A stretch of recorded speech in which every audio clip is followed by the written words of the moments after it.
नमस्कार साथियों। जैसा आप लोगों तक ये इन्फॉर्मेशन पहुंच गई होगी कि आरपीएससी ने एग्ज़ाम की तिथियां घोषित कर दी है। पहले हम लोग तिथियां देख लेते हैं और उसके बाद मैं अपना जो अनुभव है, भाई अब इस टाइम में हम लोगों को करना क्या चाहिए, मैं अपना अनुभव आपके साथ में साझा करता हूं। तो एग्ज़ाम की तिथियों को यदि देखें तो एसआई की परीक्षा जिसका विद्यार्थी बेसब्री से इंतजार कर रहे थे, इसकी तिथि रहेगी आपके 5 अप्रैल 2026। 5 अप्रैल 2026 को एसआई का एग्जाम होने वाला है। वेटनरी ऑफिसर का एग्जाम होने वाला है 19 अप्रैल को। और कुछ तिथियां आरपीसी ने रिजर्व रख ली है, जिसमें आरपीसी अपनी कोई और एग्जाम करवाएगी। यहाँ ये तिथियां रिजर्व है, एक तो 26 अप्रैल और एक 3 मई। ये दो तिथियां आरपीसी ने रिजर्व रखी है। और स्कूल लेक्चरर की जो वैकेंसी अभी आई है 27 विषयों की, माध्यमिक शिक्षा बोर्ड की, माध्यमिक शिक्षा विभाग की, तो ये एग्जाम होना है आपके 31 मई 2026 से लेकर के 16 जून 2026 तक ये एग्जाम होने वाला है। और आरपीसी ने कहा है कि भाई इसका जो विस्तृत कार्यक्रम है वो हम लोग यथा समय पर, जब जरूरी होगा उस समय पर इसका विस्तृत कार्यक्रम जारी कर दिया जाएगा। फिलहाल इन्होंने 31 मई से लेकर के 16 जून की तिथियां दी है। और फिर जो सेकंड ग्रेड टीचर का एग्जाम है, सेकंड ग्रेड टीचर के एग्जाम को इन्होंने 12 जुलाई से लेकर के 18 जुलाई 2026। तो सारे के सारे जो एग्जाम है, सारे के सारे एग्जाम गए हुए हैं आपके 2026 में। अब इनमें यदि अपन देखें तो आप देखो कि यदि कोई नया अभ्यर्थी है, यदि कोई नया कैंडिडेट है, तो क्या वो अब तैयारी कर सकता है? हाँ, ये नया भी यदि कोई कैंडिडेट है तो वो अपनी तैयारी को अब भी शुरू कर सकता है। क्यों? क्योंकि किसी भी एग्जाम की जब हम बात करें तो आप देखो कि सारे जो एग्जाम है वो या तो अप्रैल में है, या मई में है, या जून और जुलाई, इन महीनों में है। तो आप लोग देखेंगे कि आपको जो न्यूनतम जो समय मिल रहा है, न्यूनतम समय मिल रहा है आपको 10 महीने। और 10 महीने में एक यदि औसत विद्यार्थी है तो एक औसत विद्यार्थी भी 10 महीने में अपनी तैयारी को पूरी कर सकता है। लेकिन वो इतने कम समय में अपनी तैयारी को पूरी करे कैसे, मैं इसी पर बात करने वाला हूं। कभी आपके पास में समय कम है, हालांकि समय कम तो क्या, 10 महीने, मिनिमम 10 महीने है, तो इसमें हम करें कैसे? तो एग्जाम चाहे कोई भी है आपका, चाहे स्कूल लेक्चरर की बात हो रही हो, चाहे सेकंड ग्रेड की बात हो रही हो, एसआई की बात हो रही हो, तो सारे जो विद्यार्थी हैं, सारे विद्यार्थी किस प्रकार से अपनी तैयारी करे, इस पर हम लोग बात करेंगे। तो कोई भी एग्जाम आप लोग दे रहे हो, स्कूल लेक्चरर का दे रहे हो, एसआई का दे रहे हो, सेकंड ग्रेड दे रहे हो, तो उसका जो पाठ्यक्रम है, उसके पाठ्यक्रम को आप लोग बहुत अच्छे से अध्ययन कीजिए। और पाठ्यक्रम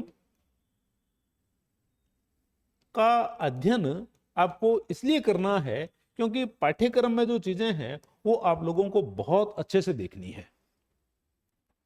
और पाठ्यक्रम से जो चीजें संबंधित नहीं हैं, जैसे कोई चीज यदि पाठ्यक्रम से बाहर है तो उस चीज का अध्ययन आपको बिल्कुल भी करना नहीं है। क्योंकि कई बार हम लोग देख रहे हैं राजस्थान जीके लिखा हुआ है, तो राजस्थान जीके के नाम पर अपने लग जाते हैं उसके अंदर, वो चाहे सिलेबस में है या नहीं है। तो जो विस्तृत टाइम टेबल है जो आरपीएससी ने जारी किया हुआ है, तो सिलेबस के अंदर की जो चीजें हैं, सिलेबस के अंदर की सारी चीजें आपको देखनी है, और सिलेबस के बाहर का कुछ भी यदि लिखा हुआ है तो आपको नहीं पढ़ना है। जैसे करंट, बहुत सारे एग्जाम है जिसमें करंट केवल राजस्थान का आता है।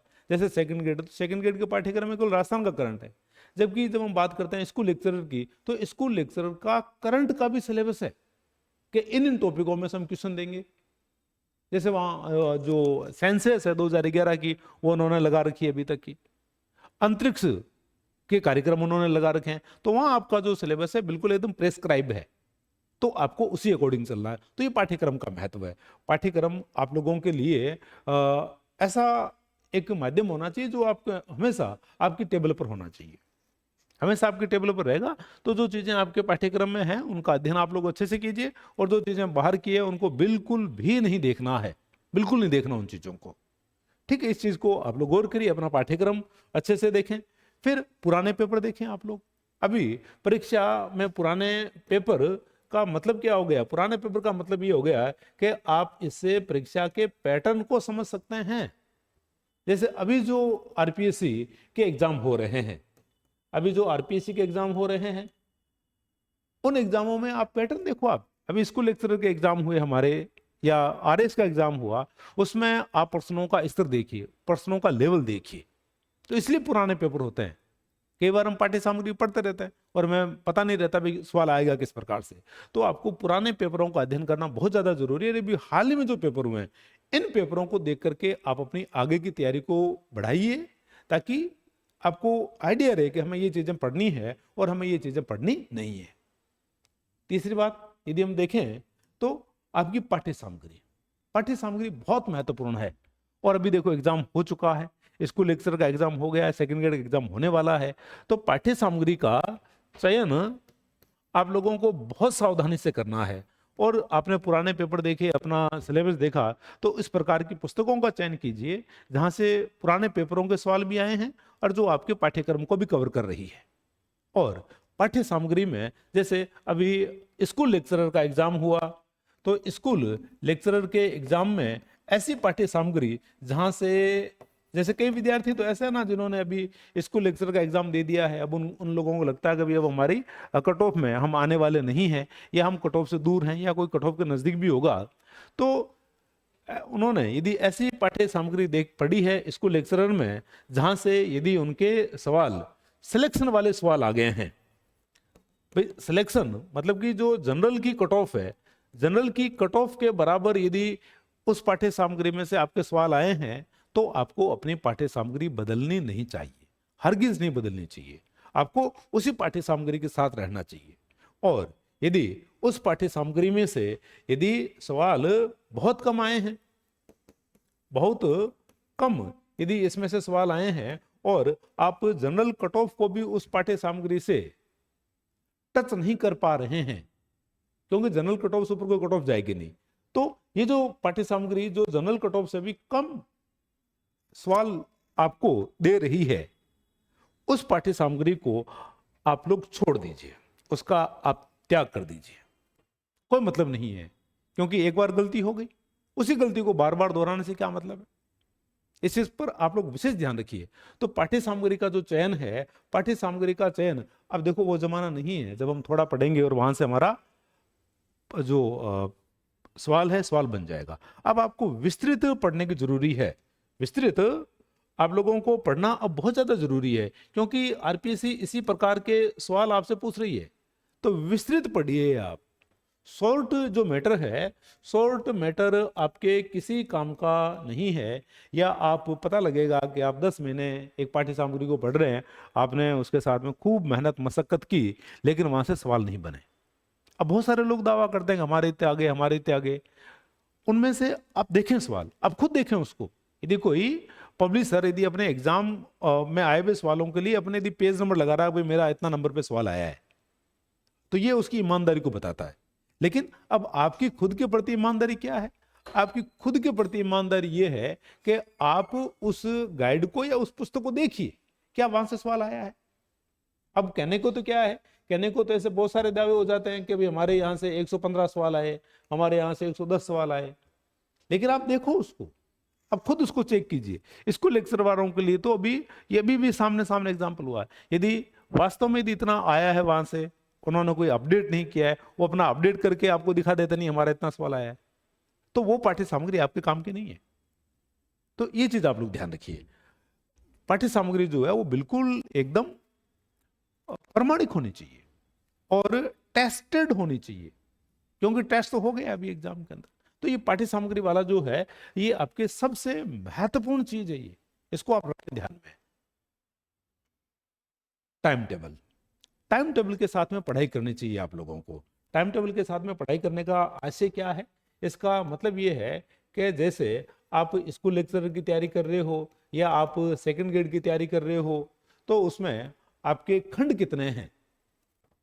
जैसे स्कूल लेक्चरर की तैयारी कर रहे हो, तो स्कूल लेक्चरर की तैयारी में एक तो पूरा का पूरा सब्जेक्ट हो गया आप लोगों का, आपका जो भी सब्जेक्ट है, तो उस विषय के जितने भी सेगमेंट है, उस विषय के जितने भी खंड हैं, उनको आप लिखो अलग अलग। फिर एक आपके पेपर हो गया है, जनरल नॉलेज का पेपर हो गया है। जनरल नॉलेज के पेपर में कई सारे भाग हैं। जैसे फर्स्ट ग्रेड में बात करें, स्कूल लेक्चरर की बात करें, तो वहाँ विज्ञान है, गणित है, अंग्रेजी है, हिंदी है, स्कूल मैनेजमेंट है। इसी प्रकार से सेकंड ग्रेड की बात करें तो सेकंड ग्रेड में भी हम लोग देखते हैं कि जो एक पेपर हो जाता है आपके सब्जेक्ट का, दूसरा पेपर होता है जीके का।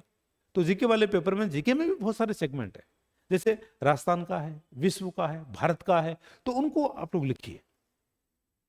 और आप देखें कि आप रोज कौन से खंड में क्या पढ़ रहे हैं। सब्जेक्ट में आज आपने क्या पढ़ा वो चीज आप नोट कीजिए, फिर आपने जीके में आज आपने क्या पढ़ा है वो चीज आप नोट कीजिए, या फिर जब आप सुबह पढ़ने के लिए बैठते हैं तो आपको कितना पढ़ना है, आज का जो टारगेट है, आज का टारगेट आप अपने टाइम टेबल के अंदर पहले ही लिख लीजिए कि भाई आज मेरे को ये सारी की सारी चीजें पढ़नी है। और जो भी टाइम टेबल का जो टारगेट है, टाइम टेबल का टारगेट बहुत व्यवहारिक होना चाहिए, क्योंकि यदि ये टाइम टेबल का टारगेट यदि व्यवहारिक नहीं होगा तो ये आपके अंदर अवसाद पैदा कर देगा। ये आदर्शवाद के अंदर आपको टाइम टेबल नहीं बनाना है, टाइम टेबल बिल्कुल व्यवहार का, कि भाई दिन के जो पढ़ने के घंटे हैं, दिन के पढ़ने के घंटे ईमानदारी से देखें तो 8-10 घंटे पढ़ने के होते हैं। इन 8-10 घंटों में आप कितना पढ़ सकते हो वो होना चाहिए। ऐसा नहीं कि आपने एक बड़ा खंड लगा दिया और पता लगा कि भाई एक जो बड़ा खंड आपने सब्जेक्ट में लगाया था वो तो आपका हो गया, लेकिन आपने जो जीके में जो लगा रखा था वो आपका हुआ नहीं, तो वो आपको अवसाद में डालेगा, आपको तनाव में डालेगा, आपको डिप्रेशन में डालेगा, आपकी क्षमताओं को कम करेगा। तो रोज रोज यदि आप टाइम टेबल बनाते हो तो आपका टाइम टेबल व्यवहारिक होना चाहिए, मंथली बनाते हो तब भी आपका टाइम टेबल व्यवहारिक होना चाहिए। और जैसे जैसे आपके पाठ्यक्रम की मैंने बात की, जैसे जैसे आपके पाठ्यक्रम में सवाल होते जाएं, अब उन सवालों को आप टिक करते जाइए। आपके सिलेबस में जो जो हो गया है उसको आप लोगों टिक मारते जाइए, ये हो गया, ये हो गया है, ठीक है। फिर आप ये जो आपका टाइम टेबल है, आपके टाइम टेबल में एक चीज आप लोग और क्या करेंगे, आप अपने टाइम टेबल में रिवीजन पर फोकस करेंगे। आप लोग टाइम टेबल में रिवीजन पर फोकस होना चाहिए। ऐसा नहीं है कि भाई हम नया नया तो पढ़ रहे हैं और जो पुराना जो है, पुराना हमारा रिवाइज ही नहीं हो रहा है। और पता लगेगा कि आपने 15 दिन पहले जो टॉपिक पढ़ा था और अब आपके सामने वो आए तो आपको लगता है तो टॉपिक नया नया है हमारे लिए, ये एक समस्या हो जाती है फिर। तो रिवीजन जो है, रिवीजन आप अपनी मानसिक क्षमताओं के अनुसार, अपनी मानसिक क्षमताओं के अनुसार जो रिवीजन है आप रिवीजन कीजिए। आपको 4 दिन के बाद में, या आपको 7 दिन के बाद में, या आपको 10 दिन के बाद में, या आपको 3 दिन के बाद में, यदि आपको महसूस होता है कि नहीं मेरे को 3 दिन के अंदर जो मैंने पुराना पढ़ा वो मेरे को एक बार पढ़ना चाहिए, तो आप 3 दिन का रिवीजन का उसमें शेड्यूल लगाइए अपने टाइम टेबल के अंदर कि मेरे को 3 दिन के बाद करना है। आपको लगता है नहीं मेरा 7 दिन तक मुझे कोई समस्या नहीं होती है, तो आप 7 दिन के अंदर उसका रिवीजन कर लीजिए। ये सबका अलग अलग होता है, कोई किसी की कॉपी नहीं करें, सब अपना अपना जो है वो अपनी मानसिक क्षमताओं के अनुसार अपना रिवीजन रखें। और रिवीजन रखना बहुत ज्यादा जरूरी है। यदि आप रिवीजन को नहीं रखोगे तो आपको पता लगेगा कि भाई आपने सिलेबस किया, आप आगे आगे बढ़ते गए और पीछे वाला आप भूलते गए। सभी भूलते हैं। ये सारा का सारा खेल किसका, अभ्यास का खेल है। तो रिवीजन जो है, रिवीजन मजबूत करेगा आपके अभ्यास को। तो रिवीजन आपको बहुत समय पर आपको आपका रिवीजन करना चाहिए आपके टाइम टेबल के अंदर, और वो अपनी मानसिक क्षमताओं के अनुसार आप अपना सेट कीजिए। एमसीक्यू, एमसीक्यू की बात करें या हम बात करें ऑब्जेक्टिव क्वेश्चन निकालने की बात करें, क्योंकि सारे के सारे एग्जाम ऑब्जेक्टिव हो रहे हैं। कोई सा एग्जाम है, चाहे सेकंड ग्रेड है, फर्स्ट ग्रेड है, एसआई है, सारे एग्जाम, आरपीसी जितने भी एग्जाम ले रही है, आरएस मेंस को छोड़ करके सारे एग्जाम ऑब्जेक्टिव है। तो इतना महत्वपूर्ण है आपके लिए ऑब्जेक्टिव, क्योंकि सभी एग्जाम में ऑब्जेक्टिव क्वेश्चन आ रहे हैं। तो इसके लिए आप अपने टाइम टेबल में एक समय निर्धारित कीजिए, रोज का टाइम जो है आप निर्धारित कीजिए। भाई ये 2 घंटे हो सकते हैं, 3 घंटे हो सकते हैं, आपके 1 घंटा हो सकता है, आपको जितनी जरूरत है उस हिसाब से ऑब्जेक्टिव जो है मिनिमम 1 घंटा तो होना ही चाहिए। वो 2 घंटे भी कर सकते हो आप, 3 घंटे भी कर सकते हो। तो जो ऑब्जेक्टिव है, ऑब्जेक्टिव क्वेश्चन आपको जरूर जरूर निकालने चाहिए, हर हाल में निकालने चाहिए। और ऑब्जेक्टिव के लिए जो पुस्तकें हैं,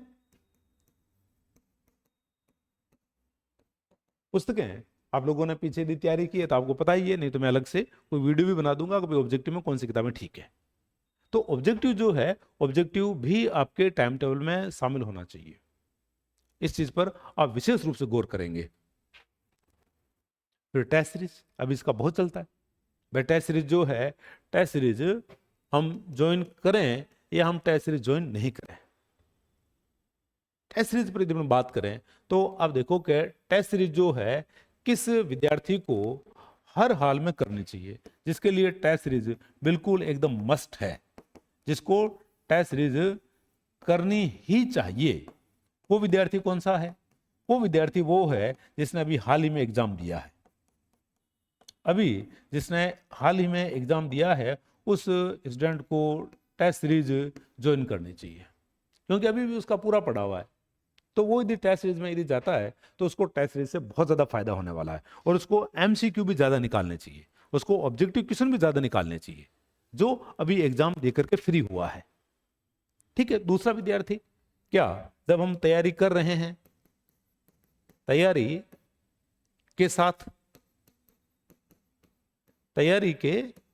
साथ जो विद्यार्थी जिसका पाठ्यक्रम पूरा नहीं है, अभी पूरा जिसका पाठ्यक्रम नहीं है, क्या उसको टेस्ट सीरीज ज्वाइन करनी चाहिए? तो आप देखो कि अब यदि आप तैयारी के साथ साथ यदि टेस्ट सीरीज यदि आप ज्वाइन कर रहे हो तो आपका जो स्कोर है, आपका स्कोर उतना नहीं बनेगा जितना इस कैंडिडेट का बनेगा। इस कैंडिडेट का स्कोर ज्यादा बनेगा क्योंकि इसने पूरे पाठ्यक्रम का अध्ययन किया हुआ है।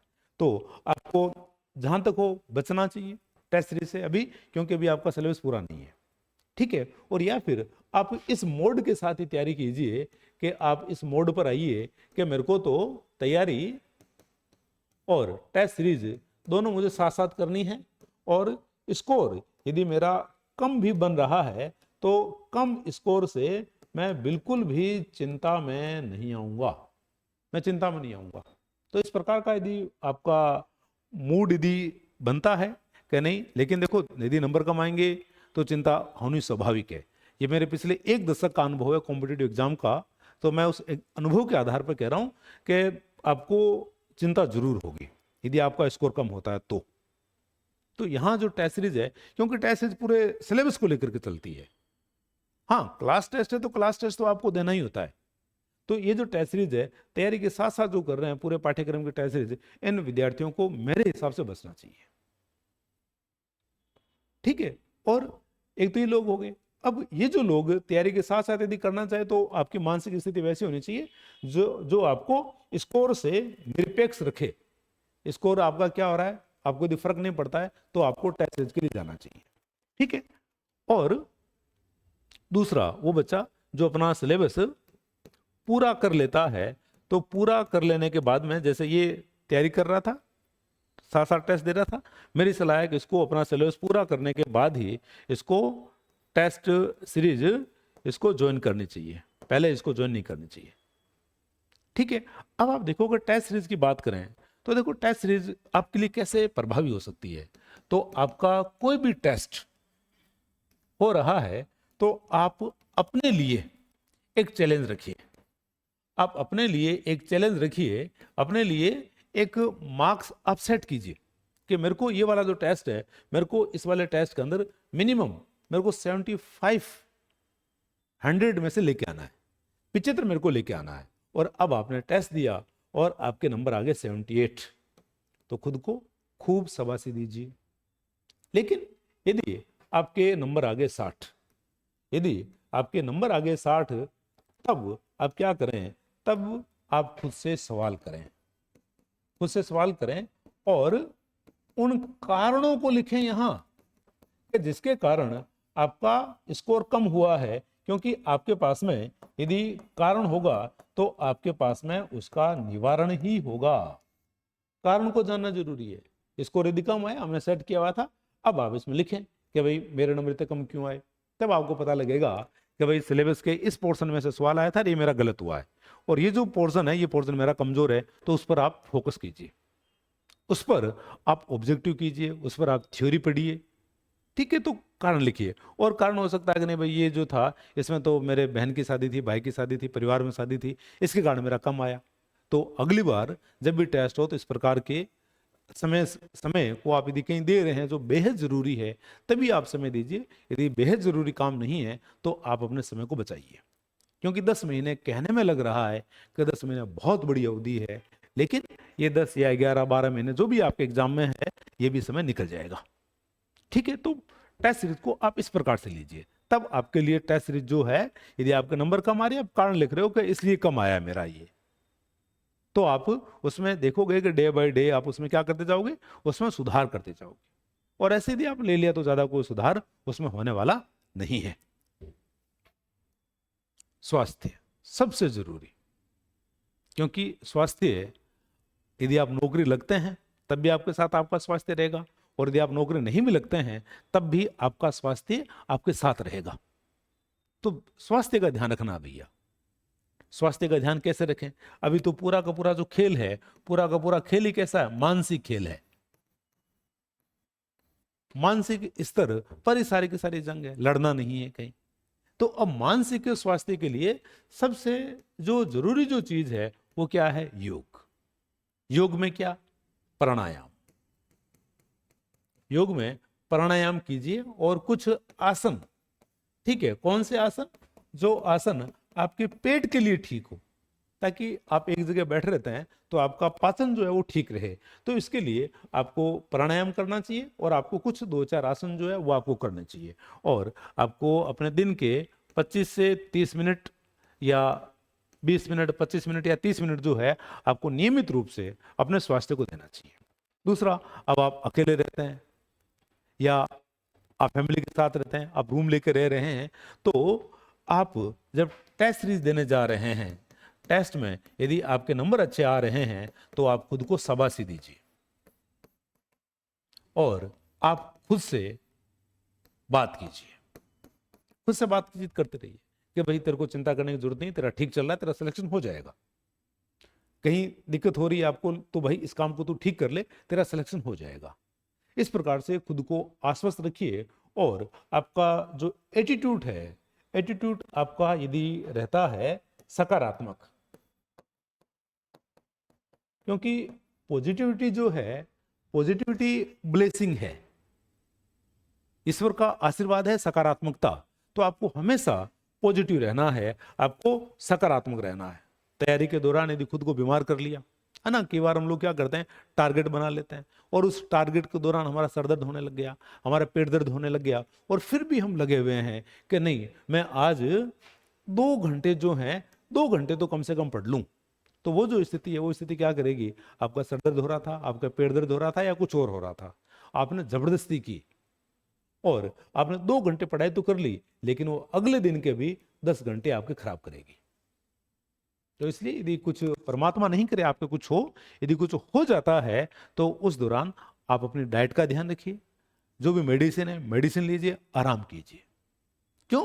क्योंकि आज आपके 2 घंटों के चक्कर में कल के 10 घंटे आपके खराब नहीं होंगे। फिर यदि आपने खुद को प्रॉपर समय दिया है, आपने रेस्ट किया है, तो इस चीज का आप लोग विशेष रूप से गौर करिए, क्योंकि स्वास्थ्य परम धन है।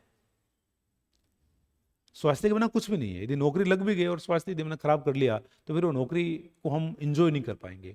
और पूरी जो तैयारी है, पूरी तैयारी को आप इंजॉय कीजिए। पिछला जो भी आपका पेपर हुआ है, पिछला जो भी आपका पेपर हुआ, या पिछला आपका पेपर यदि खराब हुआ है, यदि पिछला परिणाम आपका नकारात्मक रहा है, तो ये क्या है? ये पिछला है। तो पिछला जो भी है, इसको आप लोग बिल्कुल भूल तो नहीं पाएंगे, आप भूलेंगे नहीं आप उसको। लेकिन जो पिछला जो भी आपका रहा परिणाम, यदि पेपर खराब हुआ, परिणाम यदि नकारात्मक आया, तो इनके आप कारण जो हैं, इनके कारण मेंशन कीजिए, और उनका जो निवारण है, उनके निवारण की तरफ आप बढ़िए।